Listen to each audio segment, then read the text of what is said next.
About a month ago, I made a video explaining how I made a certain Halloween character, but my family went through some things and I had to delete those videos and blah blah blah. Now I stopped gaining subscribers. People stopped subscribing to me for the reason I'm, okay, anyways.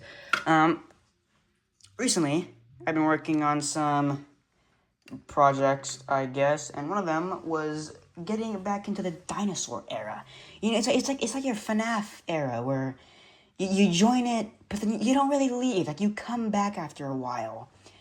Except with my FNAF era, I came back for 2 weeks, spent $60 on 3 figures, and then stopped caring about FNAF. And then I went into dinosaurs, and I watched the movies again, and I said, wow, gee willikers, dinosaurs are so cool, man. Especially that Spinosaurus guy from Jurassic Park 3. You know, the guy who goes, so, I decided, since I create things, I decided to create him. This thing's so huge it doesn't even fit in my camera frame.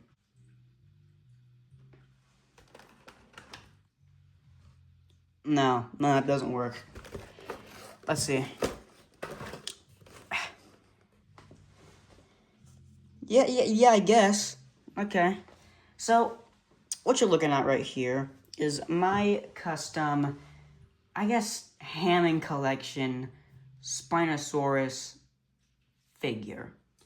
It is 33 inches long from head to tail, wherever it is back there. I actually don't know how tall it is. Hold on.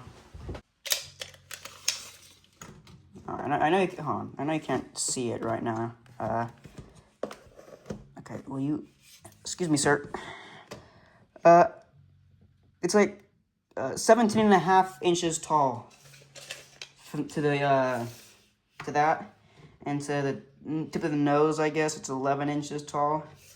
So he's a pretty big boy. The original Hammond Collection is only 28 inches long, if I remember correctly. I do, in fact, own 2 Hammond Collections of my own, the Holy Voice Crack, the Allosaurus, and the Therizinosaurus. I thought those were real cool. I was planning on getting the, either, I don't know how you pronounce it, Giganotosaurus, Gigachattanotosaurus. I was planning on getting him, but then I didn't. Then I planned to get the Hammond Collection Spinosaurus, and then I didn't. And I was sad, boo-hoo. So I made this boy. It is entirely 99.9% cardboard, as you can probably tell by the horrible attempt at trying to make it thicker on these. It's the main part that's holding it together is hot glue from my little trusty handy-dandy hot glue gun right here. I turned it on because I planned to fix something in his head, but it kind of just seems I don't need to do that anymore. I basically just, like, you can kind of see right here in the arm that there is a lot of hot glue, and especially in the face. I guess not, but the eyes are made out of hot glue. What I basically did there is I just did a little dab of hot glue, and then I painted is that iris or pupil? I have no idea. No, I think the iris is the outer, right? I painted the pupil first, then I painted over that green, and then I glued it on here to give it that cool little look. The teeth are made out of toothpicks, and then they got the tongue. The way that I mounted the head on is using Lego hinges. I'm not gonna be able to see it in there, but I don't feel like taking it out and putting. But I don't know. But they can move pretty good. I did tried to attempt at the little stretchy things there. It kind of restricts his movement of the jaw. If I can set okay. You have to, like, work it into getting... Alright, hold on. Shut that beautiful mouth of yours, buddy. Thank you so much. The neck are just ball joints. Actually, I can probably rip it. Oops. I have to, like, position my camera. This thing's so huge, dude. I can't get it in frame. Let's see. I can probably take it off. There's no way I just did that.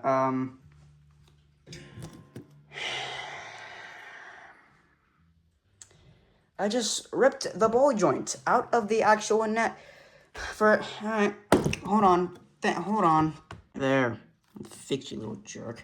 It's still drying right now, but I couldn't care less.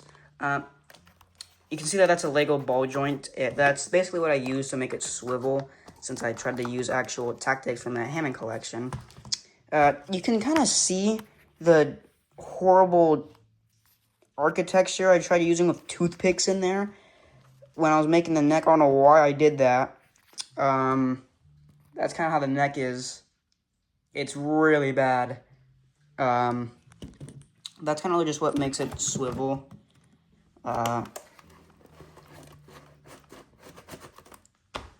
Yeah. The arms are, I have a bag of them.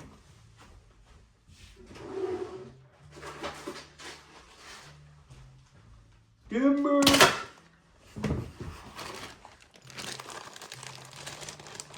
These things. These little, hold on, let me get the actual Lego one, if it's here. Where is it? Where's that boy at? This guy. It's these ones. These are pretty much what makes up the rest of the body. Except I didn't have enough, so I kind of just used 3D printed versions. That's, okay, so, yeah. That's what makes these move. The hands are just ball joints. I have a ton of these. I 3D printed a ton of these because I plan to make a woolly mammoth soon. I'll make a video on that.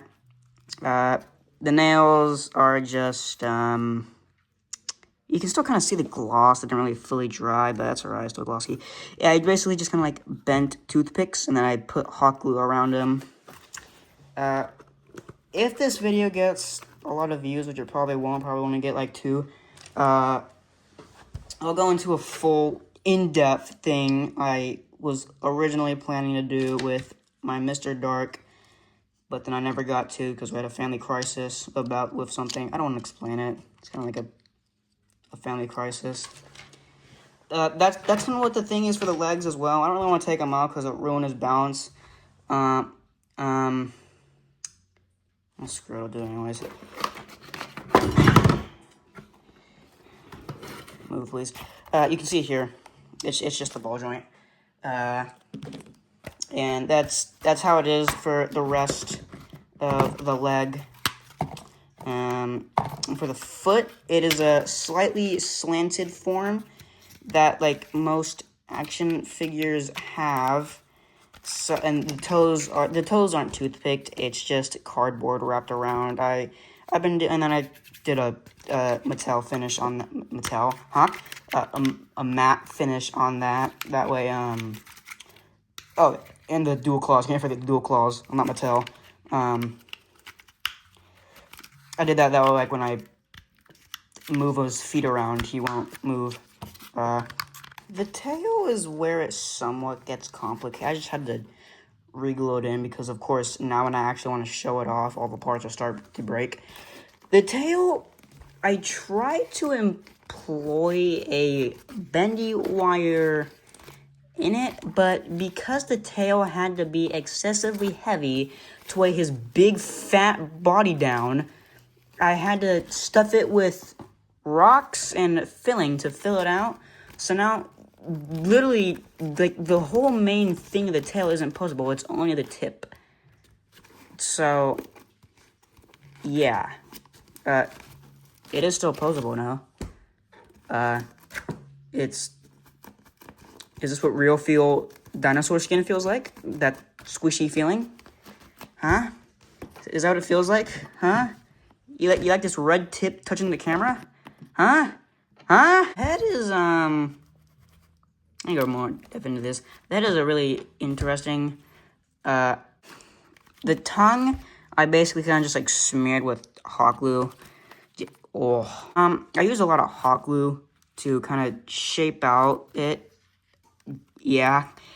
I kind of just tried going off the Hammond Collection. I also used this reference photo. I'll put on screen right now, by whoever that is. You can kind of still see the lines that I used with a marker to trace it out. The teeth I painted over again because obviously I used a gloss inside the mouth. You can't really see it, but it is a seal to make it more glossy. There, you can't see it. You can definitely see it on the tongue since it's like hot glue. It's nice and tonguey. And I just put tape over this and then just did what I had to do. You know, it's like that one scene where he's, you know, inside that's actually pretty accurate with his mouth. You know, you got a little foot.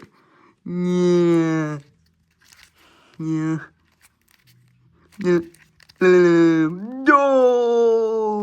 I know there's a big fat conspiracy theory on the Jurassic World theory or fan base on what color the Spinosaurus exactly is.